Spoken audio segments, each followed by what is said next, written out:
Stave 3, the second of the three spirits. Awaking in the middle of a prodigiously tough snore, and sitting up in bed to get his thoughts together, Scrooge had no occasion to be told that the bell was again upon the stroke of 1. He felt that he was restored to consciousness in the right nick of time, for the especial purpose of holding a conference with the second messenger dispatched to him through Jacob Marley's intervention. But, finding that he turned uncomfortably cold when he began to wonder which of his curtains this new spectre would draw back, he put them every one aside with his own hands, and lying down again, established a sharp lookout all round the bed, for he wished to challenge the spirit on the moment of its appearance, and did not wish to be taken by surprise and made nervous. Gentlemen of the free and easy sort, who plume themselves on being acquainted with a move or two, and being usually equal to the time of day, express the wide range of their capacity for adventure by observing that they are good for anything from pitch and toss to manslaughter, between which opposite extremes, no doubt, there lies a tolerably wide and comprehensive range of subjects. Without venturing for Scrooge quite as heartily as this, I don't mind calling on you to believe that he was ready for a good broad field of strange appearances, and that nothing between a baby and a rhinoceros would have astonished him very much. Now, being prepared for almost anything, he was not by any means prepared for nothing, and consequently, when the bell struck 1, and no shape appeared, he was taken with a violent fit of trembling. 5 minutes, 10 minutes, a quarter of an hour went by, yet nothing came. All this time, he lay upon his bed, the very core and center of a blaze of ruddy light, which streamed upon it when the clock proclaimed the hour, and which, being only light, was more alarming than a dozen ghosts, as he was powerless to make out what it meant, or would be at, and was sometimes apprehensive that he might be, at this very moment, an interesting case of spontaneous combustion, without having the consolation of knowing it. At last, however, he began to think, as you or I would have thought at first. For it is always the person not in the predicament who knows what ought to have been done to it, and would unquestionably have done it too, at last, I say. He began to think that the source and secret of this ghostly light might be in the adjoining room, from whence, on further tracing it, it seemed to shine. This idea, taking full possession of his mind, he got up softly and shuffled in his slippers to the door. The moment Scrooge's hand was on the lock, a strange voice called him by his name and bade him enter. He obeyed. It was his own room. There was no doubt about that, but it had undergone a surprising transformation. The walls and ceiling were so hung with living green that it looked a perfect grove, from every part of which bright, gleaming berries glistened. The crisp leaves of holly, mistletoe, and ivy reflected back the light, as if so many little mirrors had been scattered there. And such a mighty blaze went roaring up the chimney, as that dull petrification of a hearth had never known in Scrooge's time, or Marley's, or for many and many a winter season gone, heaped up upon the floor to form a kind of throne, where turkeys, geese, game, poultry, brawn, great joints of meat, suckling pigs, long wreaths of sausages, mince pies, plum puddings, barrels of oysters, red-hot chestnuts, cherry-cheeked apples, juicy oranges, luscious pears, immense swelf cakes, and seething bowls of punch that made the chamber dim with their delicious steam. In easy state upon this couch there sat a jolly giant, glorious to see, who bore a glowing torch, in shape not unlike Plenty's horn, and held it up, high up, to shed its light on Scrooge, as he came peeping round the door. "Come in," exclaimed the ghost, "come in, and know me better, man." Scrooge entered timidly, and hung his head before the spirit. He was not the dogged Scrooge he had been, and though its eyes were clear and kind, he did not like to meet them. "I am the ghost of Christmas present," said the spirit. "Look upon me." Scrooge reverently did so. It was clothed in one simple deep green robe or mantle, bordered with white fur. This garment hung so loosely on the figure that its capacious breast was bare, as if disdaining to be warded or concealed by any artifice. Its feet, observable between the ample folds of the garment, were also bare, and on its head it wore no other covering than a holly wreath, set here and there with shining icicles. Its dark brown curls were long and free as its genial face, its sparkling eye, its opened hand, its cherry voice, its unconstrained demeanor, and its joyful air. Girded round its middle was an antique scabbard, but no sword was in it, and the ancient sheath was eaten up with rust.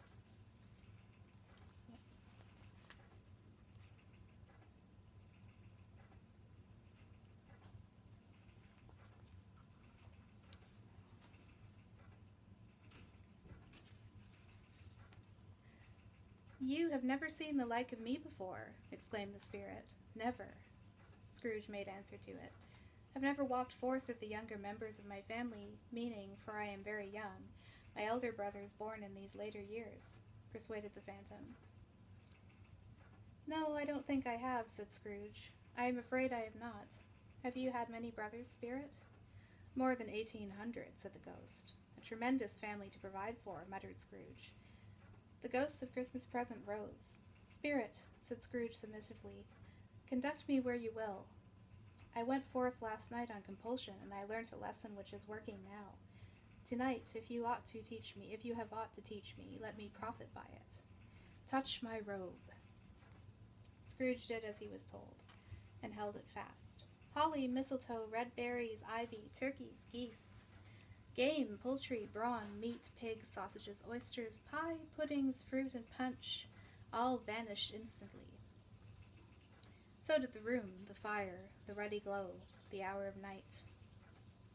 And they stood in the city streets on Christmas morning, where, for the weather was severe, the people made a rough but brisk and not unpleasant kind of music, in scraping the snow from the pavement in front of their dwellings, and from the tops of their houses, whence it was mad delight to the boys to see it come plumping down into the road below, and splitting into artificial little snowstorms.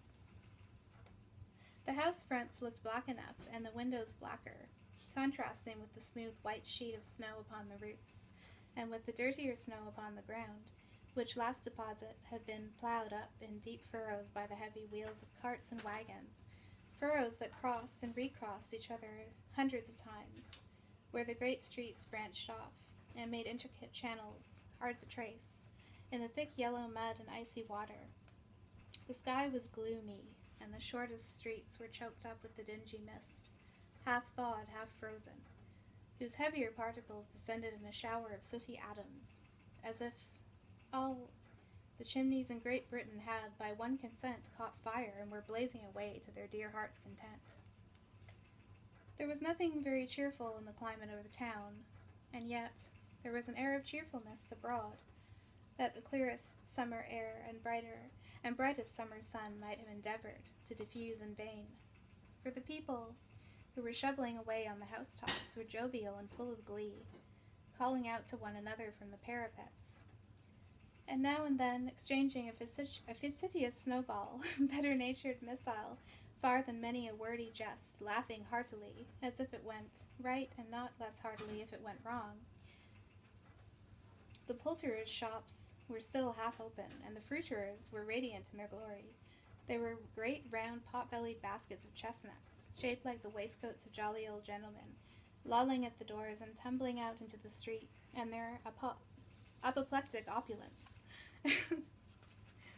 There were ruddy, brown-faced, broad-girthed Spanish onions, shining in the fatness of their growth, like Spanish friars, and winking from their shelves in wanton slyness at the girls as they went by, and glanced demurely at the hung-up mistletoe.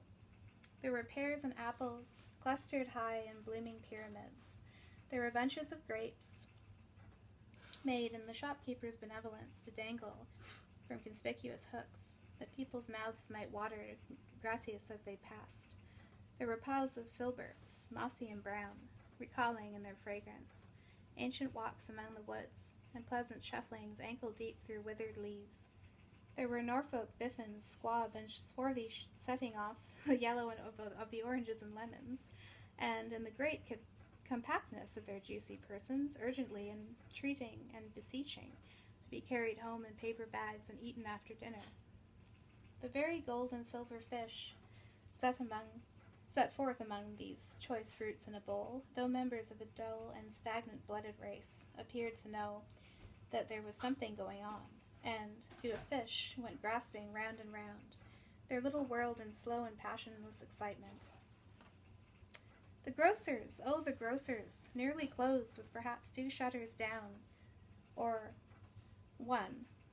But through those gaps, such glimpses! It was not alone that the scales descending on the counter made a merry sound, or that the twine and roller parted company so briskly, or that the canisters were rattled up and down like juggling tricks, or even that the blended scents of tea and coffee were so grateful to the nose, or even that the raisins were so plentiful and rare, the almonds so extremely white, the sticks of cinnamon so long and straight, the other spices so delicious, the candied fruits so caked and spotted with molten sugar as to make the coldest lookers-on feel faint and subsequently bilious.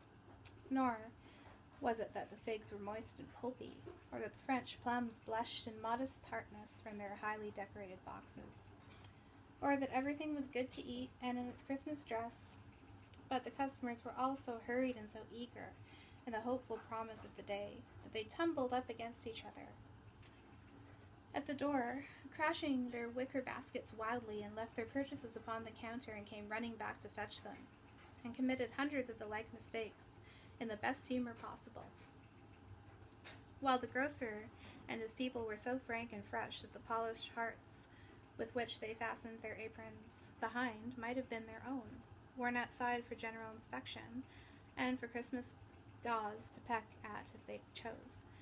But soon the steeples called good people all to church and chapel, and away they came, flocking through the streets in their best clothes, and with their gayest faces. And at the same time there emerged from scores of by-sheets, lanes, and nameless turnings, innumerable people carrying their dinners to the bakers' shops. The sight of these poor revelers appeared to interest the spirit very much, for he stood with Scrooge beside him in a baker's doorway, and, taking off the covers, as their bearers passed, sprinkled incense on their dinners from his torch. And it was a very uncommon kind of torch, for once or twice, when there were angry words between some dinner carriers who had jostled with each other, he shed a few drops of water on them from it, and their good humor was restored directly, for they said it was a shame to quarrel upon Christmas Day, and so it was. God love it, so it was. In time the bells ceased and the bakers were shut up, and yet there was a genial shadowing forth of all these dinners and the progress of their cooking, in the thawed blotch of wet above each baker's oven, where the pavement smoked as if its stones were cooking too. "Is there a particular flavor in which you sprinkle from your torch?" asked Scrooge. "There is. My own." "Would it apply to any kind of dinner on this day?" asked Scrooge. "To any kindly given, to a poor one most." "Why to a poor one most?" asked Scrooge. "Because it needs it most." "Spirit," said Scrooge, after a moment's thought, "I wonder you, of all the beings in the many worlds about us, should desire to cramp these people opportunities of innocent enjoyment." "Aye," cried the spirit, "you would deprive them of their means of dining every 7th day, often the only day on which they can be said to dine at all," said Scrooge. "Wouldn't you?" "Aye," cried the spirit. "You seek to close these places on the 7th day," said Scrooge. "And it comes to the same thing. I seek," exclaimed the spirit. "Forgive me if I am wrong. It has been done in your name, or at least in that of your family," said Scrooge. "There are some upon this earth of yours," returned the spirit, "who lay claim to know us, and who do their deeds of passion, pride, ill will, hatred, envy, bigotry, and selfishness in our name, who are as strange to us and all our kith and kin as if they had never lived. Remember that, and charge their doings on themselves, not us." Scrooge promised that he would, and they went on, invisible, as they had been before, into the suburbs of the town. It was a remarkable quality of the ghost which Scrooge had observed at the baker's, notwithstanding his gigantic size, he could accommodate himself to any place with ease, and that he stood beneath a low roof quite as gracefully and like a supernatural creature as it was possible he could have done in any lofty hall. And perhaps it was the pleasure the good spirit had in showing off this power of his, or else it was his own kind, generous, hearty nature, and his sympathy with all poor men, that led him straight to Scrooge's clerks. For there he went, and took Scrooge with him, holding to his robe, and on the threshold of the door the spirit smiled and stopped to bless Bob Cratchit's dwelling with the sprinklings of his torch. Think of that! Bob had but 15. Bob, a week himself, he pocketed on Saturdays, but 15 copies of his Christian name, and yet the ghost of Christmas present blessed his 4-roomed house.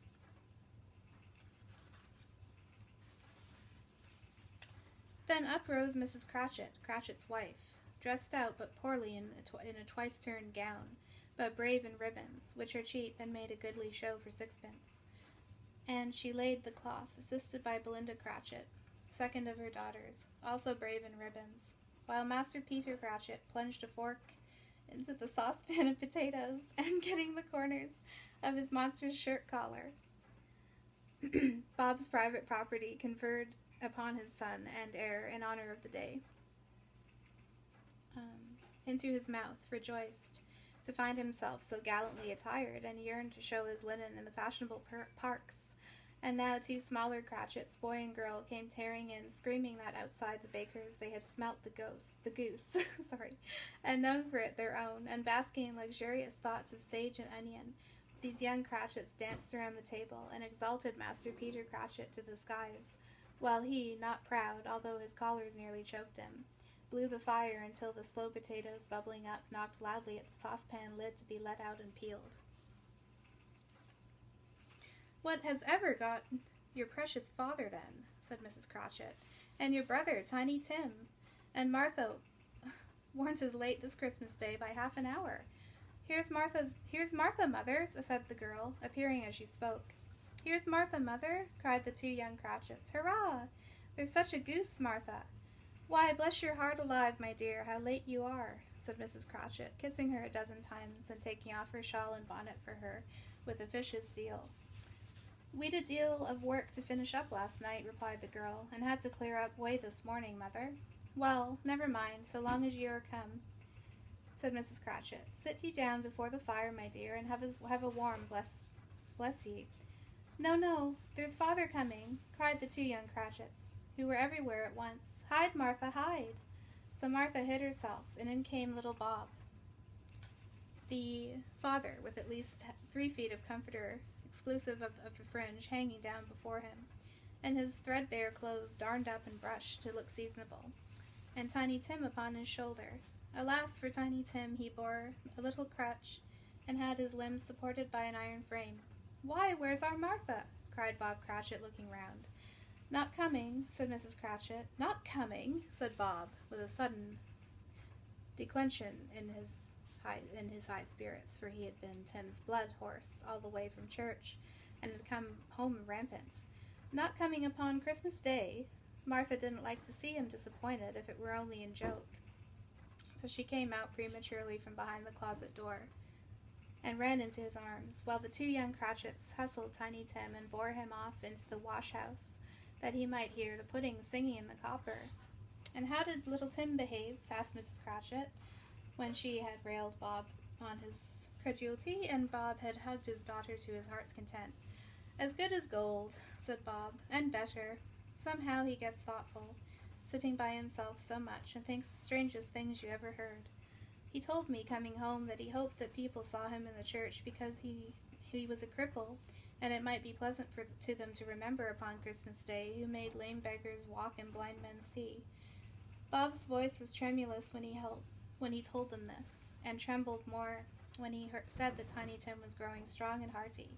His active little crutch was heard upon the floor, and back came Tiny Tim before another word was spoken, escorted by his brother and sister to his stool beside the fire, and while Bob, turning up his cuffs, as if, poor fellow, they were capable of being made more shabby, compounded some hot mixture in a jug with gin and lemons, and stirred it round and round, and put it on the hob to simmer. Master Peter and the 2 ubiquitous young Cratchits went to fetch the goose, with which they soon returned in high procession. Such a bustle ensued that you might have thought a goose the rarest of all birds, a feathered phenomenon, to which a black swan was a matter of course. And in truth, it was something very like that. In that house, Mrs. Cratchit made the gravy, ready beforehand in a little saucepan, hissing hot. Master Peter mashed the potatoes with incredible vigor.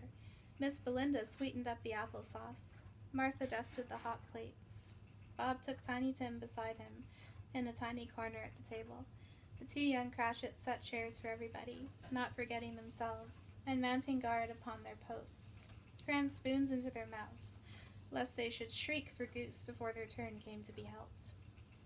At last, the dishes were set on, and grace was said. It was succeeded by a breathless pause, as Mrs. Cratchit, looking slowly all along the carving knife, prepared to plunge it into the breast, but when she did, and when the long-expected gush of stuffing issued forth, one murmur of delight arose all round the board, and even Tiny Tim, excited by the two young Cratchits, bent on the table with the handle of his knife, and feebly cried, "Hurrah!" "There never was such a goose." Bob said he didn't believe that there ever was such a goose cooked. Its tenderness and flavor, size and cheapness were the themes of universal admiration. Eked out by the applesauce and mashed potatoes, it was a sufficient dinner for the whole family. Indeed, as Mrs. Cratchit said with a great delight, surveying one small atom of a bone upon the dish, they hadn't ate it all at last. Yet every one had had enough, and the youngest Cratchits in particular were steeped in sage and onion to the eyebrows. But now, the plates being changed by Mrs. Belinda, Miss Cratchit left the room alone, too nervous to bear witness, to take the pudding up and bring it in. Suppose it should not be done enough. Suppose it should break in turning out. Suppose somebody should have got over the wall of the brick yard and stolen it, while they were merry with the goose. A supposition at which the two young Cratchits became livid. All sorts of horrors were supposed. Hello! A great deal of steam. The pudding was out of the copper. A smell like a washing day. That was the cloth. A smell like an eating house, and pastry cooks next door to each other, with the laundresses next door to that. That was the pudding. In half a minute Mrs. Cratchit entered, flushed but smiling proudly, with the pudding like a speckled cannonball, so hard and firm, blazing in half a quartern of ignited brandy, and bedlight with a Christmas holly stuck into the top. "Oh, a wonderful pudding," Bob Cratchit said, and calmly too, that he regarded it as the greatest success achieved by Mrs. Cratchit since their marriage. Mrs. Cratchit said that now the weight was off her mind, she would confess. She had had her doubts about the quantity of flour. Everybody had something to say about it, but nobody said or thought it was at all a small pudding for a large family. It would have been flat hearsay to do so. Any Cratchit would have blushed to hint at such a thing.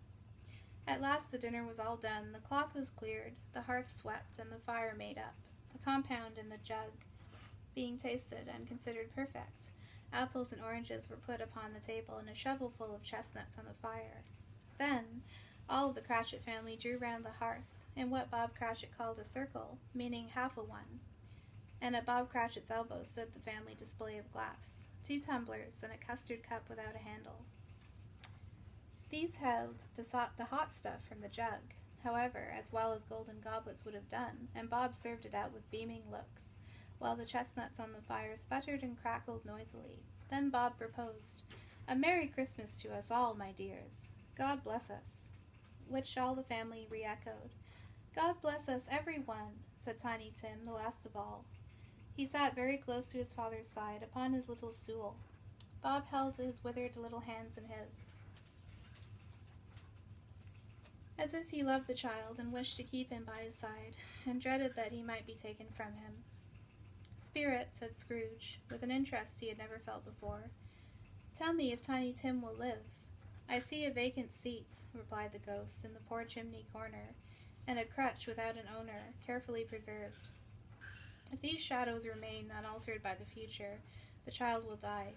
"No, no," said Scrooge. "Oh, no, kind spirit. Say he will be spared. If these shadows remain unaltered by the future, none other of my race, returned the ghost, will find him here. What then? If he be like to die, he had better do it and decrease the surplus population.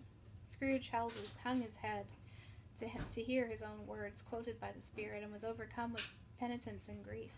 Man, said the ghost, if man you be in heart, not adamant, forbear that wicked cant until you have discovered what the surplus is, and where it is, will you decide what men shall live, what men shall die. It may be that in the sight of heaven you are more worthless and less fit to live than millions like this poor man's child. O God, to hear the insect on the leaf, pronouncing on that too much life was among his hungry brothers in the dust. Scrooge bent before the ghost's rebuke, and trembling cast his eyes upon the ground. But he raised them speedily on hearing his own name. Mr. Scrooge, said Bob, I'll give you Mr. Scrooge, the founder of my feast. The founder of the feast, indeed, cried Mrs. Cratchit, reddening. I wish I had him here. I'd give him a piece of my mind to feast upon, and I hope he'd have a good appetite for it. My dear, said Bob, the children, Christmas Day. It should be Christmas Day, I am sure, said she, on which she drinks the health of such an odious, stingy, hard, unfeeling man as Mr. Scrooge. You know he is, Robert. No one knows it better than you do, poor fellow. My dear, was Bob's mild answer, Christmas Day. I'll drink his health for your sake and the day's, said Mrs. Cratchit, not for his. Long life to him, a Merry Christmas and a Happy New Year. He'll be very merry and very happy, I'll have no doubt. The children drank the toast after her. It was the first of their proceedings, which had no heartiness in it. Tiny Tim drank the last of all, but he didn't care twopence for it. Scrooge was the ogre of the family. The mention of his name cast a dark shadow on the party, which was not dispelled for full 5 minutes. After it had passed away, they were 10 times merrier than before, but the mere relief of Scrooge, the baleful being, done with. Bob Cratchit told them how he had the situation in his eye for Master Peter, which would bring in, if obtained, full 5 and 6pence weekly. The 2 young Cratchits laughed tremendously at the idea of Peter's being a man of business, and Peter himself looked thoughtfully at the fire from between his collars, as if he were deliberating what particular investments he should favor when he came into the receipt of that bewildering income. Martha, who was a poor apprentice at the milliner's, told them what kind of work she had to do, and how many hours she worked at a stretch, and how she meant to lie abed tomorrow morning for a good long rest, tomorrow being a holiday she passed at home. Also how she had seen a countess and a lord some days before, and how the lord was much about as tall as Peter, at which Peter pulled up his collars so high that you couldn't have seen his head if you had been there. All this time the chestnuts in the jug went round and by they had a song about a lost child traveling in the snow, from Tiny Tim, who had a plaintive little voice and sang it very well indeed. There was nothing of high mark in this. They were not a handsome family.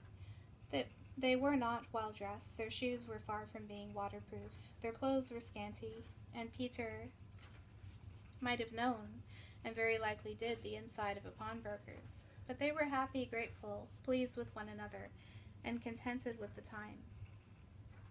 And when they faded and looked happier yet in the bright sprinklings of the spirit's torch at parting, Scrooge had his eye upon them, and especially on Tiny Tim, until the last. By this time it was getting dark and snowing pretty heavily, and as Scrooge and the spirit went along the streets, the brightness of the roaring fires in kitchens, parlors, and all sorts of rooms was wonderful. Here the flickering of the blaze showed preparations for a cozy dinner, with hot plates baking through and through before the fire, and deep red curtains ready to be drawn to shut out cold and darkness. There all the children of the house were running about into the snow to meet their married sisters, brothers, cousins, uncles, aunts, and be the first to greet them. Here again were shadows on the window blind of guests assembling, and there a group of handsome girls, all hooded and fur-booted, and all chattering at once, tripped lightly off to some near neighbor's house, who upon the single man who saw them enter, artful witches, while they knew it, in a glow. But if you had judged from the numbers of people on their way to friendly gatherings, you might have thought that no one was at home to give them welcome when they got there. Instead of every house expecting company and piling up its fires half-chimney high. Blessings on it, how the ghost exulted, how it bared its breadth of breast, and opened its capacious palm and floated in, outpouring with a generous hand, its bright and harmless mirth on everything within its reach. The very lamplighter, who ran out on before, dotting the dusky street with specks of light, and who was dressed to spend the evening somewhere, laughed out loudly as the spirit passed. Though little keened the lamplighter that he had any company but Christmas, and now, without a word of warning from the ghost, they stood upon a bleak and desert moor, where monstrous masses of rude stone were cast about, as though it were the burial place of giants. And water spread itself wheresoever it listed, or would have done so, but for the frost that held it prisoner, and nothing grew but moss and furze, and coarse, rank grass. Down in the west, the setting sun had left a streak of fiery red, which glared upon the desolation for an instant, like a sullen eye, and frowning lower, lower, lower yet, was lost in the thick gloom of darkest night. "What place is this?" asked Scrooge. "A place where miners live, who labor in the bowels of the earth," returned the spirit. "But they know me. See?" A light shone from the window of a hut,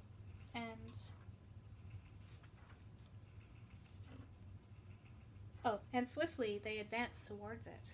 Passing through the wall of mud and stone, they found a cheerful company assembled round a glowing fire. An old man and woman, with their children and their children's children, and another generation beyond that, all decked out gaily in their holiday attire. The old man, in a voice that seldom rose above the howling of the wind upon the barrel waste, was singing them a Christmas song.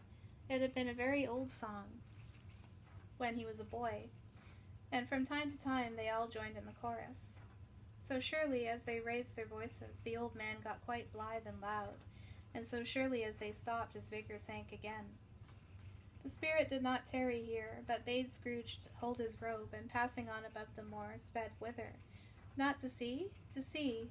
To Scrooge's horror, looking back, he saw the last of the land, a frightful range of rocks behind them, and his ears were deafened by the thundering of water, as it rolled and roared and raged among the dreadful caverns it had worn, and fiercely tried to undermine the earth. Built upon a dismal reef of sunken rocks, some league or so from shore, on which the waters chafed and dashed, the wild year through there stood a solitary lighthouse. Great heaps of seaweed clung to its base, and storm birds, born of the wind, one might suppose, as seaweed of the water, rose and fell about it like the waves they skimmed. But even here 2 men who watched the light had made a fire, that through the loophole in the thick stone wall shed out a ray of brightness on the awful sea. Joining their horny hands over the rough table at which they sat, they wished each other Merry Christmas, and in their can of grog, and one of them, the elder too, with his face all damaged and scarred with hard weather, as the figurehead of an old ship might be, struck up a sturdy song that was like a gale in itself. Again the ghost sped on, above the black and heaving sea, on, until being far away, as he told Scrooge, far from any shore, they lighted on a ship. They stood beside the helmsman at the wheel, the lookout in the bow, the officers who had the watch, dark, ghostly figures in their several stations, but every man among them hummed a Christmas tune, or had a Christmas thought, or spoke below his breath to his companion of some bygone Christmas day, with homeward hopes belonging to it, and every man on board, waking or sleeping, good or bad, had a kinder word for one another on that day than on any other day of the year, and had shared to some extent in its festivities, and had remembered those he cared for at a distance, and he had known that they delighted to remember him. It was a great surprise to Scrooge, while listening to the moaning of the wind, and thinking what a solemn thing it was to move on through the lonely darkness, over an unknown abyss, whose depths were secrets as profound as death, It was a great surprise to Scrooge, while thus engaged, to hear a hearty laugh.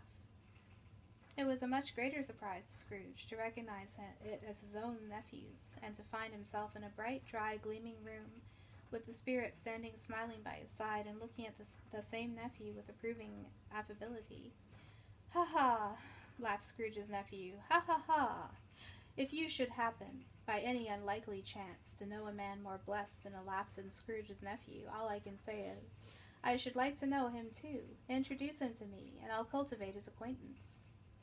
It is a fair, even-handed, noble adjustment of things, that while there is infection and disease and sorrow, there is nothing in the world so irresistibly contagious as laughter and good humor." When Scrooge's nephew laughed in this way, holding his sides, rolling his head, and twisting his face into that most extravagant contortions, Scrooge's niece by marriage laughed as heartily as he, and their assembled friends, being not a bit behindhand, roared out lustily, "Ha ha ha! Ha ha ha! He said that Christmas was a humbug, as I live," cried Scrooge's nephew. "He believed it, too." "More shame for him, Fred," said Scrooge's niece indignantly. "Bless those women. They never do anything but by halves. They are always in earnest." She was very pretty, exceedingly pretty, with a dimpled, surprised-looking, capital face, a ripe little mouth that seemed made to be kissed, as no doubt it was. All kinds of good little dots about her chin, that melted into one another when she laughed, and the sunniest pair of eyes you ever saw in any little creature's head, although she was what you would have called provoking, you know, but satisfactory, too. Oh, perfectly satisfactory. "He's a comical old fellow," said Scrooge's nephew. "That's the truth, and not so pleasant as he might be. However, his offenses carry their own punishment, and I have nothing to say against him." "I'm sure he's very rich, Fred," hinted Scrooge's niece. "At least you always tell me so." "Well, what of that, my dear?" said Scrooge's nephew. "His wealth is of no use to him. He don't do any good with it. He don't make himself comfortable with it. He hasn't the satisfaction of thinking, ha ha, that he is ever going to benefit us with it." "I have no patience with him," observed Scrooge's niece. Scrooge's niece's sisters, and all the other ladies, expressed the same opinion. "Oh, I have," said Scrooge's nephew. "I am sorry for him. I couldn't be angry with him if I tried. Who suffers by his ill whims? Himself, always. Here he takes it into his head to dislike us, and he won't come and dine with us. What's the consequence? He don't lose much of a dinner." "Indeed, I think he loses a very good dinner," interrupted Scrooge's niece. Everybody else said the same, and they must be allowed to have been competent judges, because they had just had dinner, and, with the dessert upon the table, were clustered round the fire by lamplight. "Well, I am very glad to hear it," said Scrooge's nephew, "because I haven't any great faith in these young housekeepers. What do you say, Topper?" Topper had clearly got his eye upon one of Scrooge's niece's sisters, for he answered that a bachelor was a wretched outcast, who had no right to express an opinion on the subject. Whereat Scrooge's niece's sister, the plump one with the lace tucker, not the one with the roses, blushed. "So do go on, Fred," said Scrooge's niece, clapping her hands. "He never finishes what he begins to say. He's such a ridiculous fellow." Scrooge's nephew revelled in another laugh, and as it was impossible to keep the infection off, though the plump sister tried hard to do it with a romantic vinegar, his example was unanimously followed. I was only going to say," said Scrooge's nephew, "that the consequence of his taking a dislike to us, and not making merry with us, is, as I think, that he loses some pleasant moments, which could do him no harm. I am sure he loses pleasanter companions.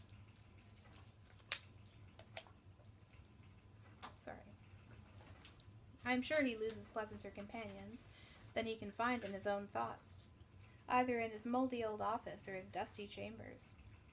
I mean to give him the same chance every year, whether he likes it or not, for I pity him.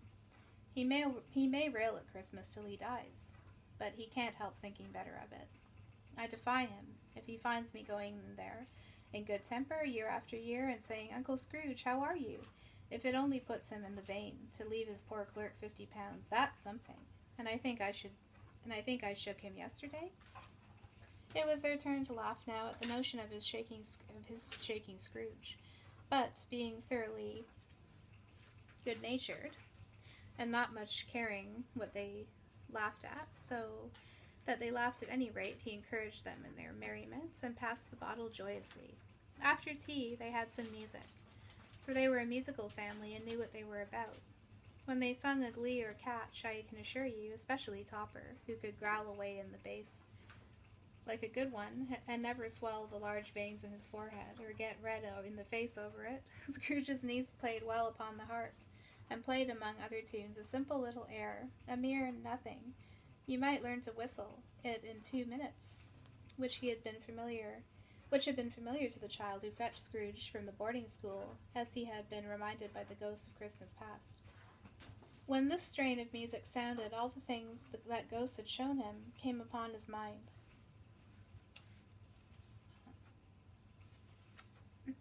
He softened more and more, and thought that if he could have listened to it often years ago, he might have cultivated the kindnesses of life for his own happiness with his own hands, without resorting to the sexton's spade of that buried Jacob Marley. But they didn't devote the whole evening to music. After a while they played at forfeits. For it is good to be children sometimes, and never better than at Christmas, when its mighty founder was a child himself. Stop! There was first a game of blindman's buff. Of course there was. And I no more believe Topper was really blind than I believe he had eyes in his boots. My opinion is that it was a done thing between him and Scrooge's nephew, and that the ghost of Christmas present knew it. That way he went after the plump sister and the lace tucker was an outrage. Or the way he went after that plump sister and the lace tucker was an outrage on the credulity of human nature. Knocking down the fire irons, tumbling over the chairs, bumping up against the piano, smothering himself among the curtains, wherever she went. There went he. He always knew where the plump sister was.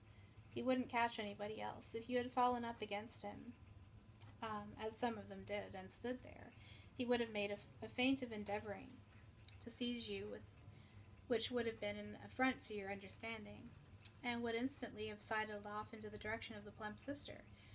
She often cried out that it wasn't fair, and it really was not. But when at last he caught her, when, in spite of all her silken rustlings and her rapid flutterings past him, he got her into a corner whence there was no escape, then his conduct was the most execrable.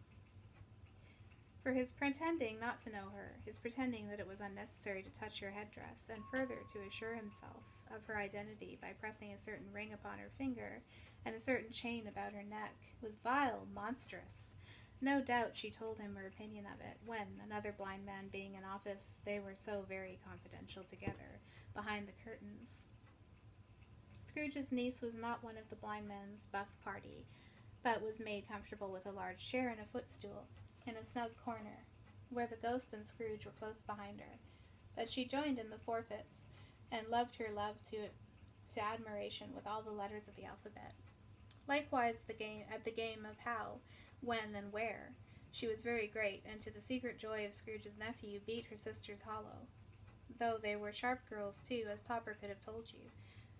There might have been 20 people there, young and old, but they all played, and so did Scrooge, for, wholly forgetting, in the interest he had in what was going on, that his voice made no sound in their ears, he sometimes came out with his guess quite loud, and very often guessed right too, for the sharpest needle, best Whitechapel, warranted not to cut in the eye, was not sharper than Scrooge, blunt as he took it in his head to be.